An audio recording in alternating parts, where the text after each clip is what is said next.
Hello, good morning বন্ধুরা। আজকে সকালবেলাটা সত্যি একটু খুব খারাপ লাগছে। ভাবিনি যে এরকম হবে। মানুষকে সাহায্য করলে যে মানুষ এইভাবে যে করতে পারে সেটা আমার জানা ছিল না। তো কালকে রাত্রিবেলা ঠিক 12টা কি হবে, হ্যাঁ ওরকমই হবে। আমরা তখন খাওয়া কমপ্লিট, আমার বরেরও কমপ্লিট, আমি ছেলেকে আর আমি খাচ্ছিলাম। ছেলেরও হয়ে গেছিলো খাওয়া। তো একটা বেলের আওয়াজ পেলাম, মানে আমাদের কলিং বেলটা বাজলো হঠাৎ করে। তো ভাবলাম কে না কে, তো দেখতে গেল আমার বর। গিয়ে দেখছে যে একটা লোক এসছে, যেই কুকুরটাকে নিয়ে উনি ঘুরছিল। তো ওই কুকুরটাকে নিয়ে একদিন আমাদের উল্টো দিকে পাঁচিলের মধ্যে একদিন না বসেছিল। তো দেখে খুব খারাপ লাগছিল। তো সেদিনকে আস মানে আসছিল রাত্রিবেলা, তা বললো যে আপনি কেন বাইরে বসে আছেন, তাহলে এক কাজ করুন, আমার তো নিচের ঘরটা খালি আছে, তাহলে আপনি নয় নিচের ঘরটাতেই থাকবে।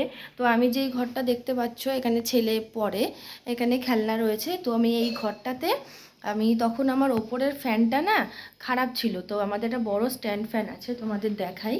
এই যে স্ট্যান্ড ফ্যানটা, এই স্ট্যান্ড ফ্যানটাকে চালিয়ে দিয়েছিলাম। তা উনি এইখানটাতে শুয়েছিল। তা বললো নিচে কেন শোবেন, আপনি খাটের মধ্যেই শুন। তা শুয়েছিল। তো উনি আবার সকালবেলা, যখন আমার বর সকালবেলা উঠেছিল, তখন সকালবেলা উনি বেরিয়ে গেছে কুকুরটাকে, বলছে নাকি যে কুকুরটাকে রেখে দিয়ে যাচ্ছি, আমি কিছুক্ষণের মধ্যে আসছি। তো আমার বর বলল না না, কুকুরটা রাখতে হবে না, আমার ঘরে তো একটা বাচ্চা আছে, আমি কুকুরটাকে রাখতে পারবো না, আপনি যে যাচ্ছেন নিয়ে যান। তো যাই হোক, কুকুরটাকে দেখেই ওনার বেশি মানে আমার বরের মায়াটা লেগেছিল, যে একটা পোষা কুকুর এইভাবে নিয়ে রাস্তার মধ্যে ঘুরে বেড়াচ্ছে, সেটা খুব খারাপ লাগছিল। তাই জন্যই ও মানে এই ঘরে আমাদের থাকতে দিয়েছিল। কালকে হঠাৎ করে ওই 12টার সময় এরকম এসছে, তা বলল যে আমাকে একটু থাকতে দাও না আজকে।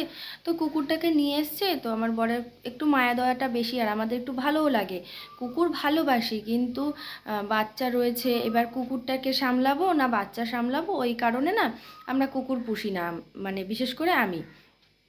আর আমার শ্বশুর এমনিতেও পছন্দ করে না কোনো পশু পাখি পুষতে। তারা মুক্ত, তারা বাইরে থাকতেই পছন্দ করে, যেই সব সেগুলো মানে ওইগুলো থাকতে পারলেই বাবা পছন্দ করে না। মোট কথা যে কোনো পশু পাখিকে ঘরে আটকে রাখা উচিত নয়। তো আমাদেরও একটা পাখি ছিল, সেইটা আমার শাশুড়ি কিনেছিল। সেই পাখিটাকে আমার শ্বশুর উড়িয়ে দিয়েছে, মানে জানলাটা খুলেছে, মানে খাঁচাটা খুলেছে, বেরিয়ে চলে গেছে। তো যাই হোক, ওই ওই জন্য আমরা আর কুকুর টুকুর পুষি না। তো উনি যে এইভাবে সকালবেলা, চলো তোমাদের দেখাই, রেখে দিয়ে যাবে তোমাদের,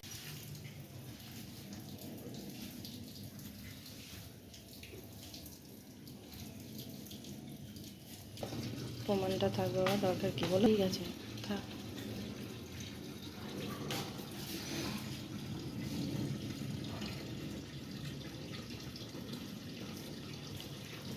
আছে কি না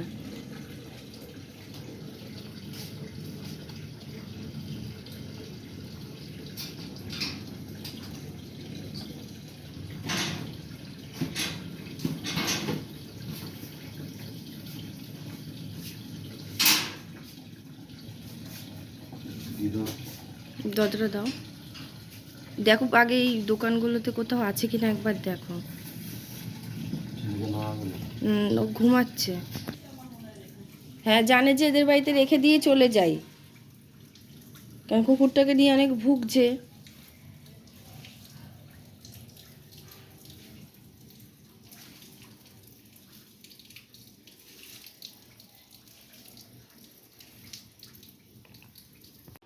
সে এখন গেল, কুকুরটা যার, তার বাড়িতে একবার গেল, যদি বাড়িতে পেয়ে যায়, তাই জন্য গাড়িটা নিয়ে বেরিয়ে গেল, আর এই কুকুরটাকে একটু সাইডে বেঁধে দিয়ে গেল, জলও খাচ্ছে না। কুকুরটাকে দেখে যা মায়া লাগছে না, আমি কিছু করতেও পারছি না, না ওষুধ আছে না কিছু আছে আমার কাছে।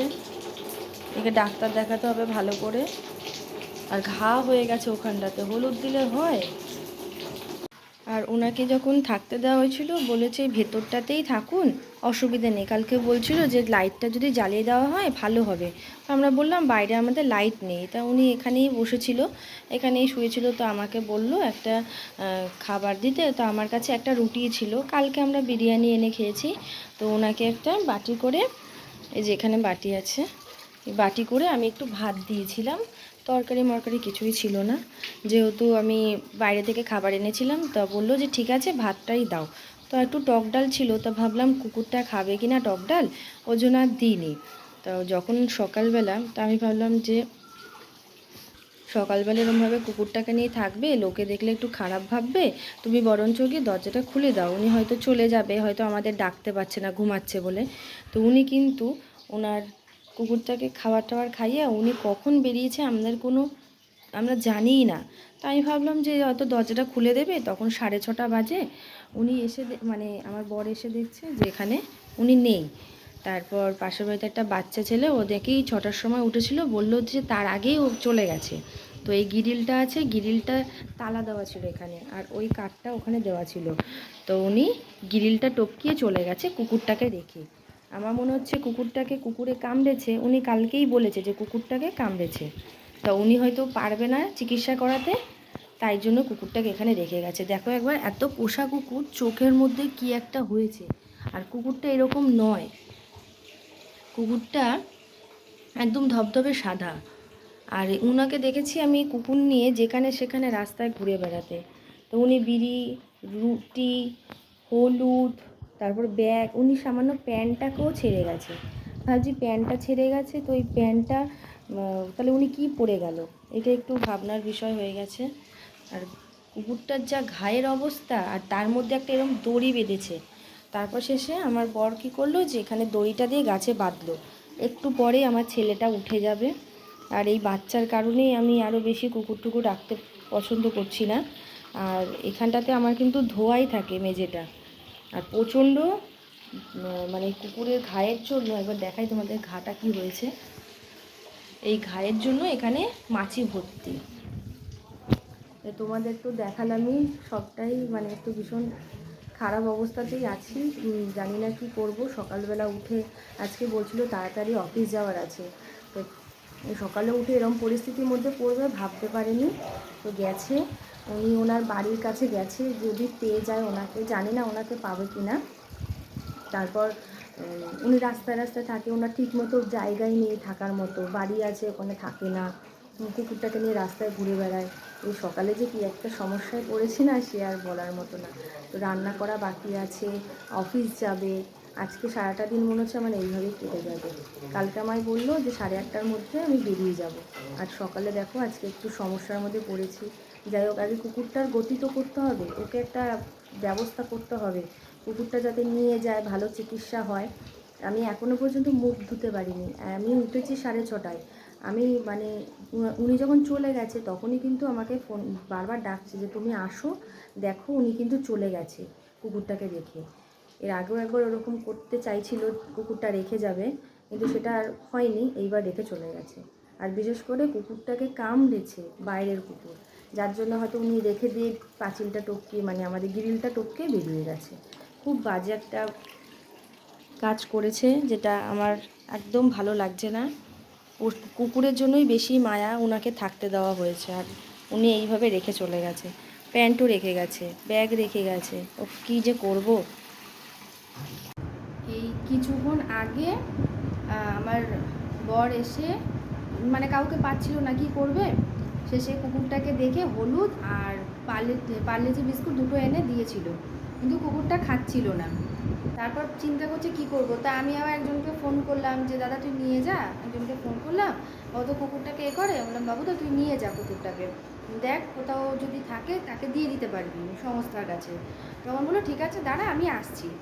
কিছুক্ষণের মধ্যেই লোকটা দেখি গামছা পরে এসছে, এসে তারপর কুকুরটাকে নিয়ে তারপরে চলে গেল। তারপর আবার সব ঘরদোরগুলো মানে ওখানে ঝাঁটফাট দিয়ে পরিষ্কার করা হলো। আমি বললাম যে এরকমভাবে রেখে গেছেন, এরকম একটা টেনশন হয় না? বলছে না না আমি তো আসবো, নিয়ে যাব। তারপরে পরে শুনছি লোকটার সম্বন্ধে, এটা আমি কিচ্ছু জানতাম না, লোকটার এত কেচ্ছা আছে, মানে উনি এত কাণ্ড ঘটিয়েছে।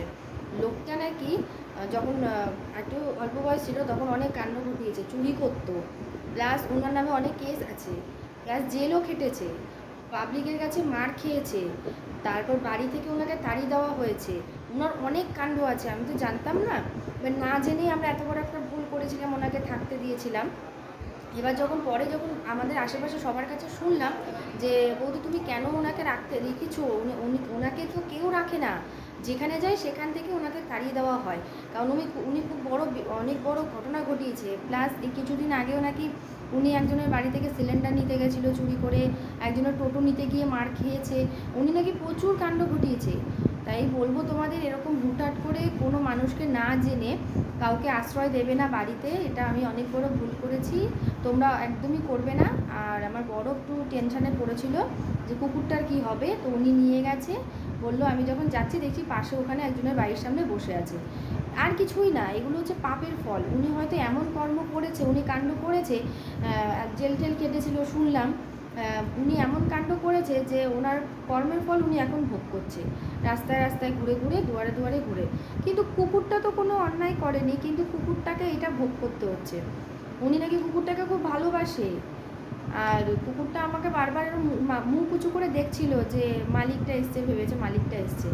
তারপর যখন উনি ডেকেছে কুকুরটা ওনার কাছে চলে গেল। কী বলো তো, ওনার কুকুরটার ঘাড়ে এমন অবস্থা রয়েছে, ও এখন ট্রিটমেন্টের দরকার। আমি বললাম আপনি তো এগুলো ভ্যাকসিন দেন না, কিছুই করেন না, আপনি কুকুরটাকে কেন রেখে দিয়েছেন, আপনি বরং দিয়ে দিন, একজন আসছে নিয়ে যাবে। বলছে না না আমরা কুকুর দেবো না, আমি কুকুর দেবো না।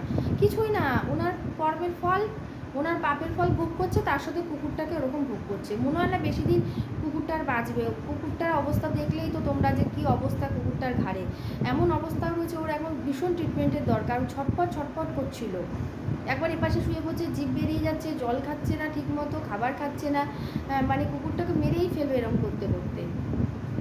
তাই বলবো তোমরা কেউ কোনো কিছু না জেনে কাউকে বাড়িতে আসতে দেবে না, ঢুকতে দেবে না। আমরা তো রিসেন্ট না জেনে আমরা ওনাকে ঘরের ভেতরেও থাকতে দিয়েছি। হ্যাঁ, উনি কি নিয়েছে কি নেয়নি সেটা জানি না, উনি নাকি চুরি করতো। যখন আমার বর গেছে অনেক জায়গায় জানতে, তখন ওনার সম্বন্ধে শুনতে পেয়ে আমাকে ফোন করেছে। তারপরে আমাকে পাড়া থেকেও আমাকে সবাই বললো যে এনাকে কেন দিয়েছো, ইনি তো এরকম এরকম মানুষ।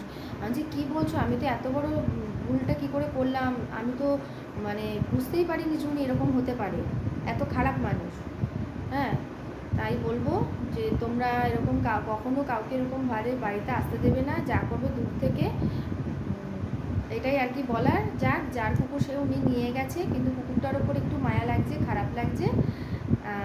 আজকে এই পর্যন্ত রাখছি, সকালটা পুরো বাজেভাবে গেল। ওই অবস্থায় আবার রান্না করে আমি তাড়াতাড়ি করে তোমাদের দাদাভাইকে আবার খাবারটা রেডি করে দিলাম, খেয়ে আবার চলে গেল, অনেক দেরি হয়ে গেল। তো আজকে এই পর্যন্ত রাখছি, দেখা হবে তোমাদের সঙ্গে নেক্সট ভিডিওতে। টাটা।